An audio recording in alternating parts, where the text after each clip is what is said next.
இயேசுவை நேசிப்பவர்கள் பைபிளை வாசிப்பார்கள். இந்த சேனலை பின்பற்றினால் ஓராண்டில் வேதாகமத்தை வாசித்து முடித்து விடலாம். ஃபாலோ பண்ணுங்க, சப்ஸ்கிரைப் பண்ணுங்க.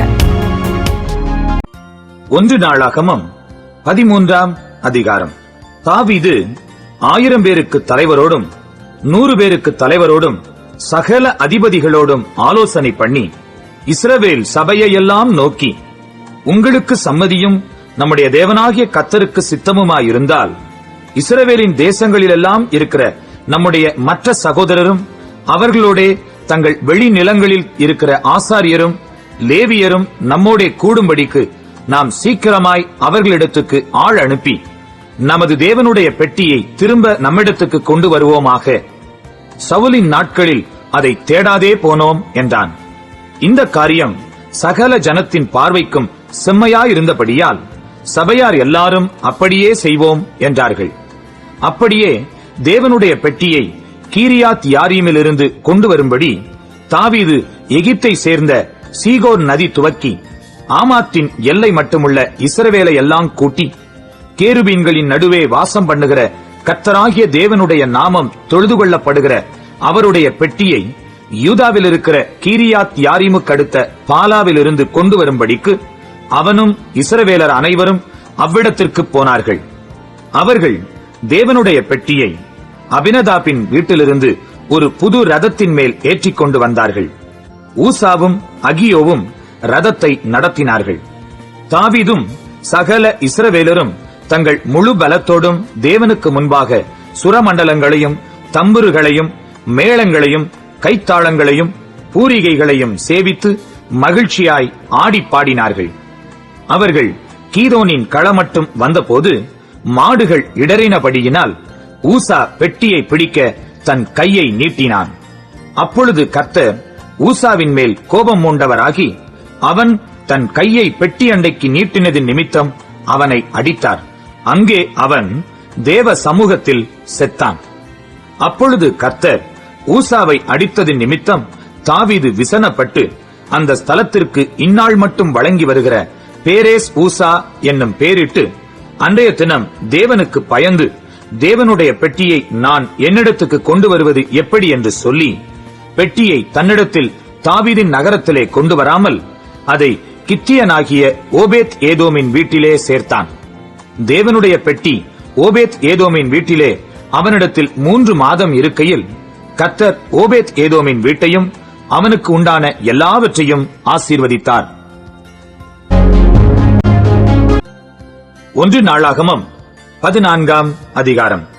தீருவின் ராஜாவாகிய ஈராம் தாவீதினிடத்தில் ஸ்தானாபதிகளையும் அவனுக்கு ஒரு வீட்டை கட்டுகிறதற்கு கேதுரு மரங்களையும் தச்சரையும் கல் தச்சரையும் அனுப்பினான். கர்த்தர் தன்னை இஸ்ரவேலின் மேல் ராஜாவாக திடப்படுத்தி இஸ்ரவேல் என்னும் தம்முடைய ஜனத்தின் நிமித்தம் தன்னுடைய ராஜ்யத்தை மிகவும் உயர்த்தினார் என்று தாவீது அறிந்து கொண்டான். எருசலேமிலே தாவீது பின்னும் அநேக ஸ்திரீகளை விவாகம் பண்ணி பின்னும் குமாரரையும் குமாரத்திகளையும் பெற்றான். எருசலேமிலே அவனுக்கு பிறந்த குமாரரின் நாமங்களாவன: சம்முவா, சோபாக், Nathan, Solomon, இப்கார், Elishua, Eliphalet, நோகா, நெப்பேக், யப்பியா, Elishama, பெலியாத்தா, எலிபலேத் என்பவைகள். தாவீது சமஸ்த இஸ்ரவேலின் மேலும் ராஜாவாக அபிஷேகம் பண்ணப்பட்டதை பெலிஸ்தர் கேள்விப்பட்ட போது பெலிஸ்தர் எல்லாரும் தாவீதை தேடும்படி வந்தார்கள். அதை தாவீது கேட்டபோது அவர்களுக்கு விரோதமாக புறப்பட்டான். பெலிஸ்தர் வந்து ரெப்பாயிம் பள்ளத்தாக்கிலே பரவி இருந்தார்கள். பெலிஸ்தருக்கு விரோதமாக போகலாமா? அவர்களை என் கையில் ஒப்புக் கொடுப்பீரா என்று தாவீது தேவனை கேட்டபோது கர்த்தர், போ, அவர்களை உன் கையில் ஒப்புக் கொடுப்பேன் என்றார்.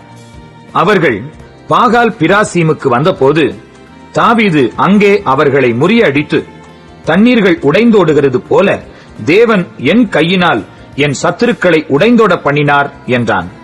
அதிநிமித்தம் அந்த ஸ்தலத்திற்கு பாகால் பிராசீம் என்னும் பெயரிட்டார்கள். அங்கே அவர்கள் தங்கள் தெய்வங்களை விட்டு ஓடிப்போனார்கள். தாவீது கற்பித்தபடி அவைகள் அக்கினியாலே சுட்டெரிக்கப்பட்டன. பெலிஸ்தர் மறுபடியும் வந்து அந்த பள்ளத்தாக்கிலே இறங்கினார்கள். அப்பொழுது தாவீது திரும்ப தேவனிடத்தில் விசாரித்ததற்கு, தேவன், நீ அவர்களுக்கு பின்னாலே போகாமல் அவர்களுக்கு பக்கமாய் சுற்றி முசுக்கட்டை செடிகளுக்கு எதிரே இருந்து அவர்கள் மேல் பாய்ந்து முசுக்கட்டை செடிகளின் நுனிகளிலே செல்லுகிற இரைச்சலை நீ கேட்கும் போது யுத்தத்திற்கு புறப்படு. பெலிஸ்தரின் பாளையத்தை முறியடிக்க தேவன் உனக்கு முன்னே புறப்பட்டிருப்பார் என்றார். தேவன் தனக்கு கற்பித்தபடியே தாவீது செய்த போது பெலிஸ்தரின் ராணுவத்தை கிபியோன் துவக்கி காசேர் மட்டும் முறியடித்தார்கள். அப்படியே தாவீதின் கீர்த்தி சகல தேசங்களிலும் பிரசித்தமாகி அவனுக்கு பயப்படுகிற பயத்தை கர்த்தர் சகல ஜாதிகளின் மேலும் வரப்பண்ணினார். 1 நாளாகமம் 15ஆம் அதிகாரம். அவன் தனக்கு தாவீதின் நகரத்தில் வீடுகளை உண்டாக்கி தேவனுடைய பெட்டிக்கு ஒரு ஸ்தலத்தை ஆயத்தப்படுத்தி அதற்கு ஒரு கூடாரத்தை போட்டான். பிற்பாடு தாவீது, லேவியர் ஒழிய வேறொருவரும் தேவனுடைய பெட்டியை எடுக்கலாகாது, தேவனுடைய பெட்டியை எடுக்கவும் என்றைக்கும் அவருக்கு பணிவிடை செய்யவும் அவர்களையே கர்த்தர் தெரிந்து கொண்டார் என்றான். அப்படியே கர்த்தருடைய பெட்டிக்கு தான் ஆயத்தப்படுத்தின அதன் ஸ்தலத்திற்கு அதை கொண்டு வரும்படி தாவீது இஸ்ரவேலை எல்லாம் எருசலேமிலே கூடி வரச் செய்தான். ஆரோனின் புத்திரரையும் லேவியராகிய கோகாத் புத்திரரில் பிரபுவாகிய ஊரியேலையும் அவன் சகோதரராகிய 120 பேரையும், மெராரியின் புத்திரரில் பிரபுவாகிய அசாயாவையும் அவன் சகோதரராகிய 220 பேரையும், கெர்சோன் புத்திரரில் பிரபுவாகிய யோவேலையும் அவன் சகோதரராகிய 130 பேரையும், எலிசாபான் புத்திரரில் பிரபுவாகிய சமாயாவையும் அவன் சகோதரராகிய 200 பேரையும், எப்ரோன் புத்திரரில் பிரபுவாகிய எலியேலையும் அவன் சகோதரராகிய 80 பேரையும், ஊசியேல் புத்திரரில் பிரபுவாகிய அம்மினதாப்பையும் அவன் சகோதரராகிய 112 பேரையும் தாவீது கூடிவரப் பண்ணினான். பின்பு தாவீது ஆசாரியராகிய சாதோக்கையும் அபியத்தாரையும், லேவியராகிய ஊரியேல், அசாயா, யோவேல், செமாயா, எலியேல், அம்மினதாப் என்பவர்களையும் அழைத்து அவர்களை நோக்கி, லேவியரில் நீங்கள் பிதாக்களுடைய சந்ததிகளின் தலைவர். நீங்கள் இஸ்ரவேலின் தேவனாகிய கர்த்தரின் பெட்டியை அதற்கு நான் ஆயத்தம் பண்ணின ஸ்தலத்திற்கு கொண்டு வரும்படி உங்களையும் உங்கள் சகோதரரையும் பரிசுத்தம் பண்ணிக் கொள்ளுங்கள். முதலில் நீங்கள் அதை சுமக்காதபடியினாலும் நாம் நம்முடைய தேவனாகிய கர்த்தரை நியாயமானபடியே தேடாதே போனபடியினாலும் அவர் நமக்குள்ளே அடிவிழப் பண்ணினார் என்றான். அப்படியே ஆசாரியரும் லேவியரும் இஸ்ரவேலின் தேவனாகிய கர்த்தரின் பெட்டியை கொண்டுவர தங்களை சுத்தம் பண்ணிக் கொண்டார்கள். பின்பு லேவி புத்திரர் கர்த்தருடைய வார்த்தையின்படியே மோசே கற்பித்த பிரகாரம் தேவனுடைய பெட்டியை அதன் தண்டுகளினாலே தங்கள் தோள் மேல் எடுத்துக்கொண்டு வந்தார்கள். தாவீது லேவியரின் பிரபுக்களை நோக்கி, நீங்கள் உங்கள் சகோதரராகிய பாடகரை தம்புரு, சுரமண்டலம், கைத்தாள முதலிய கீத வாத்தியங்கள் முழங்க தங்கள் சத்தத்தை உயர்த்தி சந்தோஷமுண்டாக பாடும்படி நிறுத்த வேண்டும் என்று சொன்னான். அப்படியே லேவியர் யோவேலின் குமாரனாகிய ஏமானையும் அவன் சகோதரரில் பெரகியாவின் குமாரனாகிய ஆசாப்பையும், மெராரியின் புத்திரரான தங்கள் சகோதரரில் குஷாயாவின் குமாரனாகிய ஏத்தானையும், இவர்களோடும் கூட 2வது வரிசையாக தங்கள் சகோதரராகிய சகரியா, பேன், யாசியேல், செமிரமோத், எகியேல், உன்னி, எலியாப், பெனாயா, மாசேயா, மத்தித்தியா, எலிப்பெலேகு, மிக்னேயா, ஓபேத் ஏதோம், ஏயல் என்னும் வாசல் காவலாளரையும் நிறுத்தினார்கள். பாடகராகிய ஏமானும் ஆசாப்பும் ஏத்தானும் பஞ்சலோக கைத்தாளங்களை தொனிக்க பண்ணி பாடினார்கள். சகரியா, ஆசியேல், செமிரமோத், எகியேல், உன்னி, எலியாப், மாசையா, பெனாயா என்பவர்கள் அல்மோத் என்னும் இசையில் பாடி தம்புருகளை வாசித்தார்கள். மத்தித்தியா, எலிப்பெலேகு, மிக்னேயா, ஓபேத் ஏதோம், ஏயல், அசசியா என்பவர்கள் சமனீத் என்னும் இசையில் பாடி சுரமண்டலங்களை நேர்த்தியாய் வாசித்தார்கள். லேவியருக்குள்ளே கெனானியா என்பவன் சங்கீத தலைவனாயிருந்தான். அவன் நிபுணனானபடியால் கீத வித்தையை படிப்பித்தான். பெரகியாவும் எல்கானாவும் பெட்டிக்கு முன்பாக காவல் காத்து வந்தார்கள். செபனியா, யோசபாத், நெதனெயேல், அமாசாயி, சகரியா, பெனாயா, எலியேசர் என்னும் ஆசாரியர் தேவனுடைய பெட்டிக்கு முன்பாக பூரிகைகளை ஊதினார்கள். ஓபேத் ஏதோமும் எகியாவும் பெட்டிக்கு வாசல் காவலாளராயிருந்தார்கள்.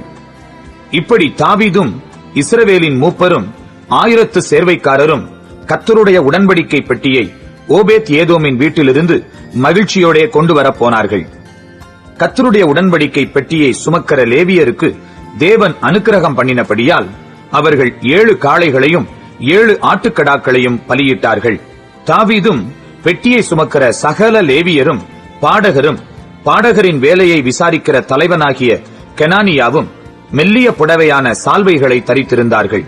தாவீது சணல் நூல் ஏபோத்தை தரித்திருந்தான். அப்படியே இஸ்ரவேல் அனைத்தும் கர்த்தருடைய உடன்படிக்கை பெட்டியை கம்பீரத்தோடும் எக்காளங்கள், பூரிகைகள், கைத்தாளங்களின் துணியோடும் தம்புருகளையும் சுரமண்டலங்களையும் வாசிக்கிற சத்தத்தோடும் கொண்டு வந்தார்கள். கர்த்தருடைய உடன்படிக்கை பெட்டி தாவீதின் நகரம் மட்டும் வந்தபோது சவுலின் குமாரத்தியாகிய மீகாள் பலகனி வழியாய் பார்த்து தாவீது ராஜா ஆடி பாடி வருகிறதைக் கண்டு அவனை தன் இருதயத்திலே அவமதித்தாள். 1 நாளாகமம் 16ஆம் அதிகாரம். அவர்கள் தேவனுடைய பெட்டியை உள்ளே கொண்டு வந்தபோது தாவீது அதற்கு போட்ட கூடாரத்தின் நடுவே அவர்கள் அதை வைத்து தேவனுடைய சந்நிதியில் சர்வாங்க தகன பலிகளையும் சமாதான பலிகளையும் செலுத்தினார்கள். தாவீது சர்வாங்க தகன பலிகளையும் சமாதான பலிகளையும் செலுத்தி தீர்ந்த பின்பு அவன் ஜனத்தை கர்த்தருடைய நாமத்திலே ஆசீர்வதித்து புருஷர் தொடங்கி ஸ்திரீகள் மட்டும் இஸ்ரவேலராகிய அனைவருக்கும் அவரவருக்கு ஒவ்வொரு அப்பத்தையும் ஒவ்வொரு இறைச்சி துண்டையும் ஒவ்வொரு படி திராட்சரசத்தையும் பங்கிட்டுக் கொடுத்தான். இஸ்ரவேலின் தேவனாகிய கர்த்தரை பிரஸ்தாபம் பண்ணி துதித்து புகழுகிறதற்கு கர்த்தருடைய பெட்டிக்கு முன்பாக சேவிக்கத்தக்க லேவியரில் சிலரை நியமித்தான். அவர்களில் ஆசாப் தலைவனும் சகரியா அவனுக்கு 2வதுமாயிருந்தான். ஏயெல், செமிரமூத், எகியேல், மத்தித்தியா, எலியாப், பெனாயா, ஓபேத் ஏதோம், ஏயெல் என்பவர்கள் தம்புரு, சுரமண்டலம் என்னும் கீதவாத்தியங்களை வாசிக்கவும் ஆசாப் கைத்தாளங்களை கொட்டவும் பெனாயா, யாகாசியேல் என்னும் ஆசாரியர் எப்போதும் தேவனுடைய உடன்படிக்கை பெட்டிக்கு முன்பாக பூரிகைகளை ஊதவும் நியமிக்கப்பட்டார்கள். அப்படி ஆரம்பித்த அந்நாளிலே தானே கர்த்தருக்கு துதியாக பாடும்படி தாவீது ஆசாபிடத்திலும் அவன் சகோதரரிடத்திலும் கொடுத்த சங்கீதமாவது: கர்த்தரை துதித்து அவருடைய நாமத்தை பிரஸ்தாபமாக்குங்கள், அவருடைய செய்கைகளை ஜனங்களுக்குள்ளே பிரசித்தப்படுத்துங்கள். அவரை பாடி அவரை கீர்த்தனம் பண்ணி அவருடைய அதிசயங்களையெல்லாம் தியானித்து பேசுங்கள். அவருடைய பரிசுத்த நாமத்தை குறித்து மேன்மை பாராட்டுங்கள். கர்த்தரை தேடுகிறவர்களின் இருதயம் மகிழ்வதாக. கர்த்தரையும் அவர் வல்லமையையும் நாடுங்கள். அவர் சமூகத்தை நித்தமும் தேடுங்கள்.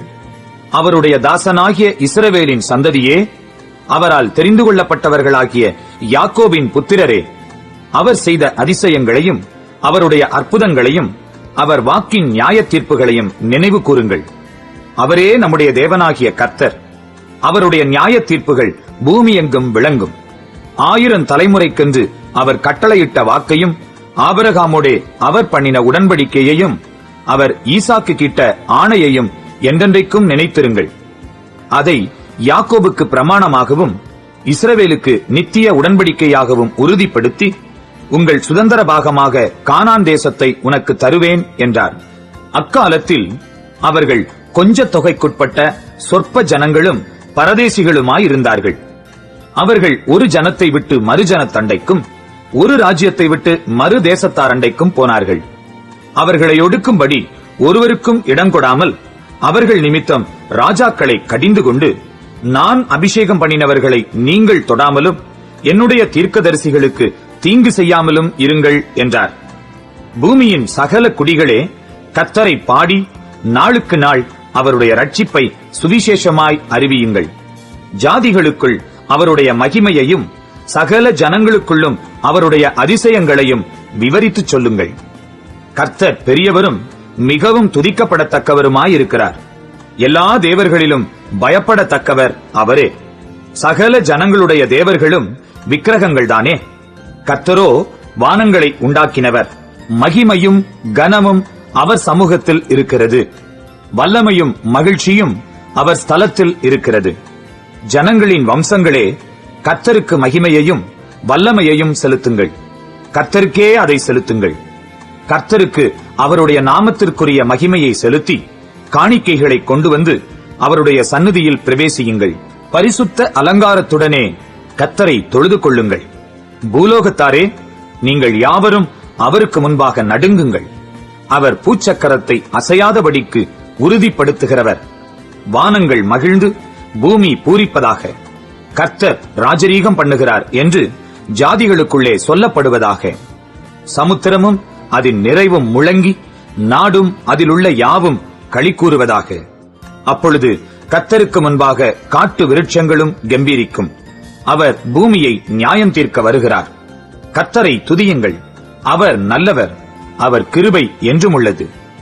எங்கள் ரட்சிப்பின் தேவனே, நாங்கள் உமது பரிசுத்த நாமத்தை போற்றி உம்மை துதிக்கிறதினால் மேன்மை பாராட்டும்படிக்கு எங்களை ரட்சித்து எங்களை சேர்த்துக்கொண்டு ஜாதிகளுக்கு எங்களை நீங்களாக்கி அருளும் என்று சொல்லுங்கள். இஸ்ரவேலின் தேவனாகிய கர்த்தருக்கு சதா காலங்களிலும் ஸ்தோத்திரம் உண்டாவதாக.